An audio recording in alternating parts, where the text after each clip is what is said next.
Bonjour à tous, on se retrouve pour une nouvelle position et ici donc on est dans une combinaison évidemment de milieu de partie a priori, dame, deux tours, un cavalier. Oui, il y a eu trois pièces qui ont été prises par les noirs, trois pièces mineures, ça fait 9 points.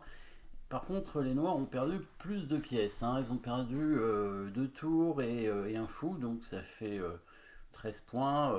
Mais en moyenne, on est encore en fin de milieu de partie. Après, il y a les dames sur l'échiquier, donc bien sûr, la protection du roi est extrêmement importante. Et les blancs ici n'ont pas fait attention à leur protection du roi. Alors c'est aux blancs de jouer, curieusement, parce que j'ai mis la position un coup avant, enfin un demi-coup avant, très exactement, puisque les blancs vont faire un mauvais coup. Et vous allez trouver tout de suite la bonne suite, bien sûr. Alors, il y a quand même beaucoup de matériel en plus pour les blancs, hein, si on a compté déjà le matériel, puisqu'il y a deux tours chez les blancs alors qu'il y en a zéro chez les noirs. Par contre, il y a deux cavaliers, un fou, donc il y a deux qualités d'avance pour les noirs. Au niveau des pions, 5 pions blancs, 6 pions noirs, donc deux qualités d'avance pour un pion, mais les pièces noires, pièces mineurs noirs sont quand même placés assez activement, hein, avec évidemment une grosse faiblesse sur le roi, avec un cavalier Kasparov, une dame qui pourra arriver rapidement, et un autre cavalier derrière. Donc les blancs qui ne se sont pas méfiés, qui n'ont pas vu la menace des noirs, est-ce que vous l'avez vu? Donc déjà on va voir le coup qu'il a joué dans la partie, puisqu'il a joué dame B5, et donc une grosse erreur. Dame B5, peut-être avec la menace de prendre le cavalier ici, il s'est dit, bon, je vais essayer d'échanger les dames, hein, puisque si le cavalier bouge et les dames sont échangées, évidemment, vous avez trouvé les coups forcés qui vont permettre de mater rapidement avec les noirs. Combien d'échecs dans cette position? 3 échecs, 2 échecs de cavalier, un échec de dame. Vous avez trouvé le bon coup, j'espère. Alors, l'échec du cavalier en E2 va probablement être contré par le coup de tour, hein. Pas oublier que les blancs, tour point cavalier, et pas oublier que les blancs ont deux qualités d'avance, donc ils peuvent en rendre une pour éviter l'attaque, évidemment. L'autre coup de cavalier ici permet simplement au roi d'aller en F1. Après, il y a des échecs de fou, mais le roi va pouvoir prendre la tour. Et pas oublier qu'il y a cette tour aussi qui défend la troisième rangée. Et le dernier coup forcé, donc ce serait dame prend pion échec. Le roi va prendre la dame obligatoirement. Ensuite, est-ce qu'on a un échec après avec le cavalier? Oui, il y en a un là. Il n'y a que le cavalier qui peut donner échec. Ici, toutes les cases sont contrôlées. Il est obligé de revenir où il était. Toujours un échec forcé, hein. Si on a donné la dame, c'est beaucoup. Donc le cavalier qui va venir en H3. Le roi n'a qu'une case. Il est obligé d'aller ici. Et ensuite, il faut faire un dernier échec. Évidemment, le cavalier qui va donner le mat ici. Donc ça, vous l'aviez vu, évidemment. Dame prend pion échec, bien joué. Avec avec attraction, hein, du roi, destruction de la chaîne de pions devant le roi, hein, et attraction évidemment. Et ce sont les trois pièces mineures, c'est un joli mat, hein, les trois pièces mineures qui vont mater. Le cavalier qui donne échec, les cases sont contrôlées, hein, là par le cavalier, ici par le fou, donc il est obligé d'aller en G1, le cavalier n'est pas attaqué. L'autre cavalier qui donne échec de ce côté-là, toujours pareil, le cavalier contrôle ici, le fou contrôle ici, le cavalier n'est pas attaqué, le roi est obligé d'aller ici, et finalement le cavalier qui donne mat ici, puisque le cavalier contrôle ici, le fou contrôle de l'autre côté, et donc le cavalier fait échec au roi, hein, et c'est mat.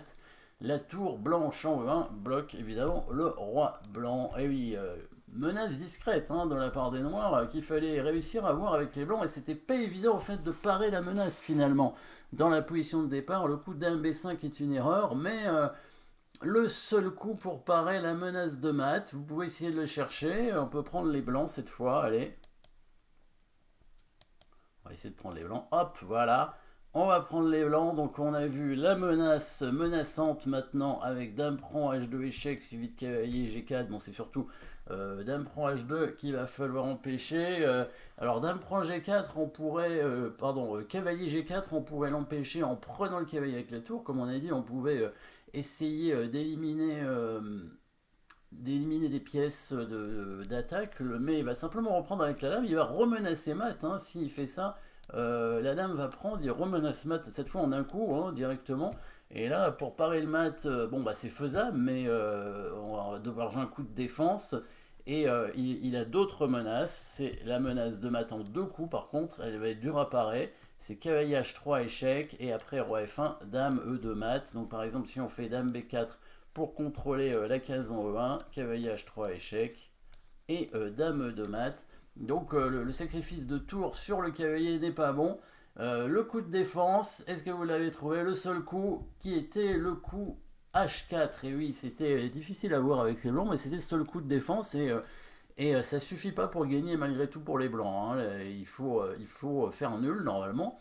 Après, les noirs doivent encore jouer des bons coups. Le bon coup ici, c'est le pion qui avance pour menacer avec le cavalier de venir en E2. Alors, on a oublié ce pion passé, et c'est vrai que dans la position initiale, il n'a pas été utile, hein, dans la combinaison.